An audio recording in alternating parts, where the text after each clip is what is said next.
Greetings, Summoners. Cosmic here, and welcome back to another Battle Spirits Saga video. Today, we finally get to talk about Set 2, and all this week, kind of leading through the weekend, I'm going to have some unboxing videos, hopefully have some more deck brews, deck lists, kind of like work in progress sort of things, just to get some people excited about some of the new Set 2 cards. So from this point on, woo, we finally made it. We finally get to talk about something new. It's been 6 months, and clearly I'm excited, so I hope you're excited as well, because, God, I just need some new cardboard in my life, and then hopefully by, Thursday, we'll have confirmed case ratios and all that. Like, it's just a good time to celebrate False Gods. So what do we have here? Well, yeah, it's going to be called the Blessed OTK or the Holy OTK, whatever you want to call it, but it's not truly an OTK deck, right? Because let's be real, there's a lot of removal in this game. There's Absolute Ice Shield, but it does have the ability, if they don't have an Ice Shield, yeah, you will just kill them. So this is a deck that does have, kind of the Fabled Beast Blessed package that we've seen in Set 1, but we got some really noteworthy cards in Set 2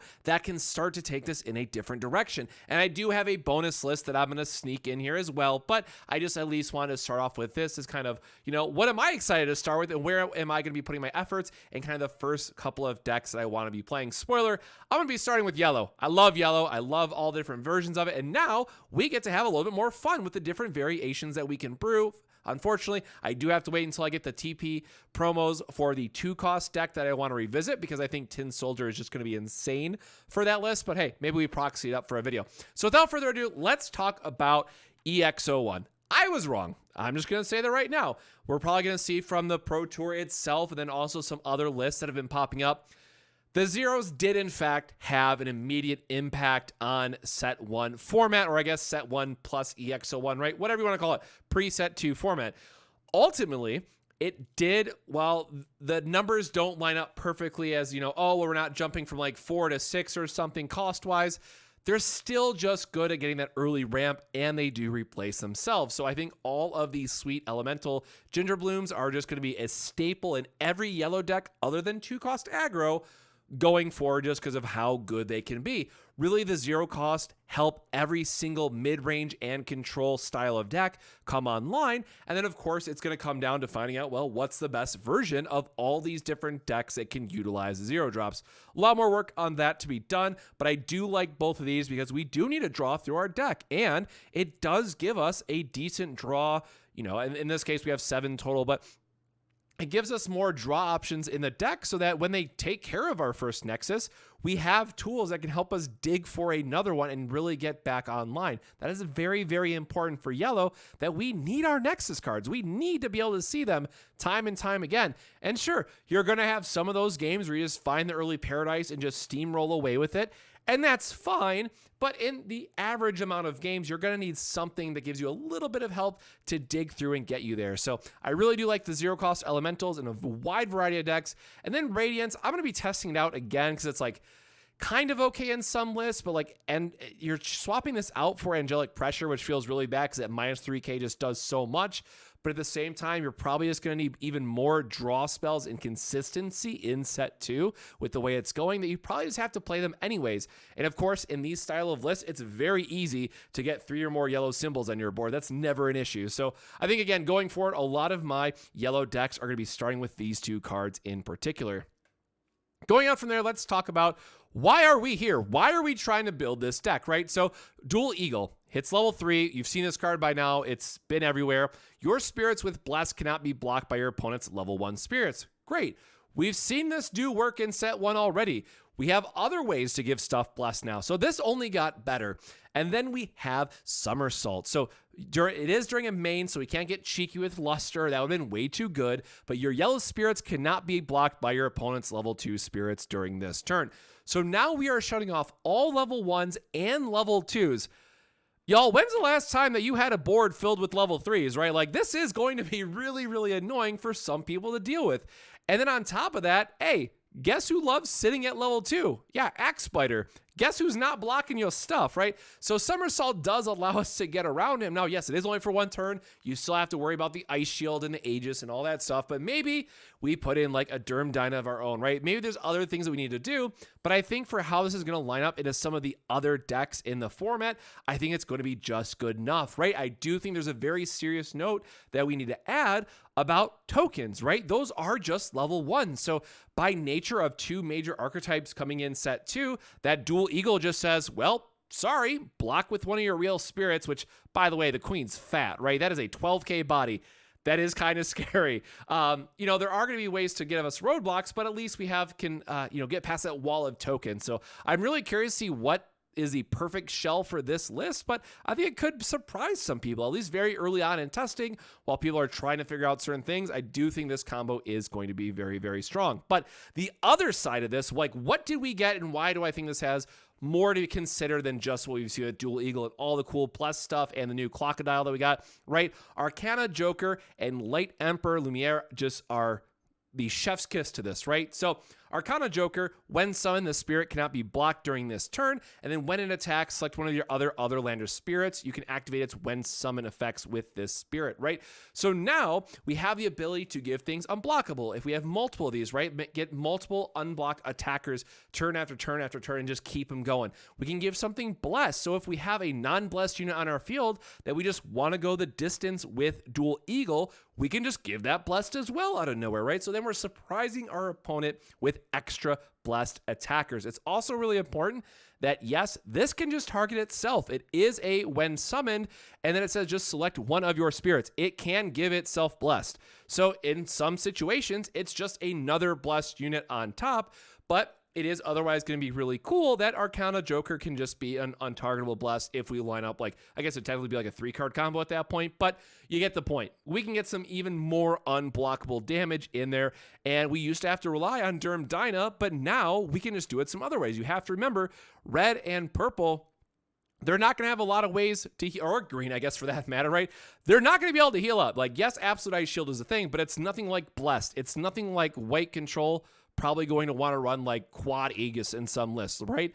Like, that is going to be really, really annoying to deal with, but I think we have some tools that we can kind of run away with it and really surprise our opponents. But really just Arcana Joker, I fell in love with this card the more and more I see it and want to test with it, so I definitely think it is something that you should be looking forward to when you get set 2. And then, of course, the spicy one, and, you know, I'm going to use Barbados because why not? But we do have the Void Lord from yellow because, hey, look, at the end of the day, it is a 15K body, it has luster, and we're still the yellow deck that wants to run Exhaust Nexus. Those things are very good. This is going to swing over whatever white puts in front of it. But what's really cool, and yes, this is going to cost a lot of cores, but remember, we're yellow and we're playing Blessed Cathedral. We're going to get there. There's also now the situation where it's when summoned, all non-Voidlord spirits are treated as level 1 during this turn. This is good for 2 reasons. If you play this correctly with your hippos who have blessed at 1, you play the Fallen Angel first, you shrink their board to level 1, you then play your Dual Eagle who is not impacted by this when summoned, and now you're turning on all of your blessed units again, primarily Hippo Campo, or if you play like Lumiere that turn as well, can give itself blessed, or if you have some other extra cards in your hand that can come together with it, right? There are multiple ways to get through attacks. And then if the blessed isn't going to do it, guess what? Putting them all down to level 1 and then Exhaust Nexusing the board away. Like, this card just does everything that you want it, like, all in one. So I have to say, I think this card is a lot better than I probably initially gave it credit for than when I was like going through and putting these lists together. Because yes, you're going to say, oh my gosh, it cost 4 cores to summon it and then, 6 more cores to put on it. Again, you haven't played yellow with Blessed Cathedral if you think this card is expensive. This is the cheapest and easiest one to play, other than maybe white if you play an all-in Machine Beast Voidlord, but then you're cheating, right? That's not fair. Let's actually pay the cores for it. So I really like that we can still get this out in the late game where, yes, white can bring theirs on very, very early and ramp it out very early because of their Nexus, but I think it's more realistic and consistent when you're playing this out of yellow. So I'm absolutely getting 2 of these ASAP because we're hearing that the Gundam cards are very rare, and I am going to be tinkering with this a lot in set 2. If it's going to be like, hey, Dream Bomb or Bust when all these other spells are going on, yeah, yellow's fine with that. We'll bring in Enterprise out of the sideboard, right? And then also, I totally even forgot the other part. It is technically also unblockable itself, because during your attack step, while your Void Lord spirits are attacking, they cannot be blocked by spirits with fewer BP than them, right? Spoiler, if it's at 15k, and even if you just play one Exhaust Nexus because you just want to and you have Luster, or maybe they have like 3Ks you want to kill, they ain't blocking it. So this is our turn Dyna in that regard. So we can play it easier. We don't have to spend the Soul Core, right? If we want to figure out what other kind of cheeky Void Lord we might want to splash in here as well, be my guest. But ultimately, I think this is going to be insane for yellow in this set. We just got so much unblockable stuff. And if you go back to my set 1 yellow videos where I talked about this quite a bit, this now feels a lot more like Japanese Battle Spirits yellow, where yes, we don't always have the biggest and flashiest spirits, but they're low to the ground, they're really annoying to deal with, and we have very, very strong magic to back them up, and then we've got a very solid top-end piece to it. So I want to live the dream that, like, Luster is going to be fine, like, right, big copium, all that good stuff, but I think ultimately, like, this is a style of list that we're going to see the Fallen Angel appear in, where it's just a good enough top end that you have, because we're in yellow. We can make the most use of it when summoned with Exhaust Nexus compared to every other Void Lord. The level 2 is fine because we're also in yellow and can shrink anything that's in front of it. And then the level 3, I hate to sound like a broken record, but we have the best magic, right, in the game that we want to use off Luster, or we can just splash Dream Bombs. Like, it's perfect. It does so much of what we want to be doing. And again, full disclaimer, I am also working on a list that's basically the set 1 God Beast list with this as a new top end that has then things like Exhaust Nexus and Dream Bomb and Lightning Arrow. But I'm not exactly sure where that one's going to go, and I'm going to probably focus more on like the very distinctly different decks, the 2 cost, the Unblockable, and the Fabled Beast is kind of where I want to focus the efforts, at least at the early set 2. So let's talk about some of the other cards that, can maybe be in here, were in the list, or you want to consider. So the Marty Bunny is a 2-drop Fable Beast. I think this is great for the turtle, and it's great for if you just want to have a Fable Beast the deck, like just play as a 4 of, because it works with your Nexus. But ultimately, right, the BP thresholds are just terrible. So unless God Beast is, or I should say, unless Flying Turtle is revealing it and then you draw it, and that's great, or it's just a 2 cost, so you get it off like Penton or Cat Sith, that's all fine. And then God Beast making it unblockable, sure, great. It's Fable Beast, and that's all fine. But it doesn't just go in any yellow deck. There's so many better options that we can have that unless you're already capitalizing on Paradise, it's just something that I'm very quickly cutting from a lot of lists now that I'm finally sitting down and really looking at these. Ryut, this is, of course, something that we're going to continue to see. It is absolutely great and is getting a huge pickup in set 2 with, spoiler, a lot of white decks wanting to play Aegis, where it says, hey, during either main step, cores that would be placed into life is placed on this spirit instead. So now you can no longer heal. You have to deal with this guy by playing like a Dream Bomb, right? Because it's the only time they can bounce it is on their turn and then playing it. And guess what? If you waste a Dream Bomb on this guy so you can heal, we're probably winning. So glad I got my SPRs, definitely coming back in a big way. And then, of course, Lightning Arrow, I hinted at this, but also just to give it another call out. So Flash, so you can play it off Luster. Select one of your opponent's spirits. It cannot attack or block during this turn. So obviously, the attack part is kind of whatever, because we don't want to have to use this defensively, but forcing them to not be able to block if they have like a Buffalong Bill or something is going to be very, very strong to kind of shut off that access for them. Of course, I wish it could target Axe Spider. It can't, but we can't have it all, right? Unfortunate. And then the other one is the Arcana Knight Hex. 4 costs through reduction. Draw a card when your life increases. Yes, we did get a lot more blessed.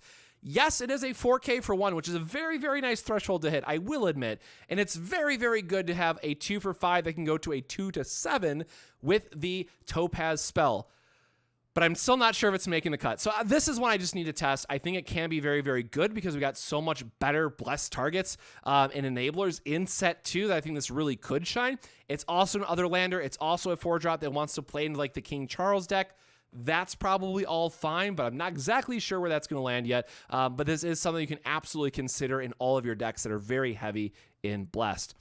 And then this is the other one that I was just going to sneak in here in case someone's like, oh, well, what's your Fabled Beast list looking like? I just kind of threw that together. It's a very similar that I just want to go all in on God Beast, or 2-drops could be unblockable again. Phantom Beast King Lin to make our Dual Eagle still live.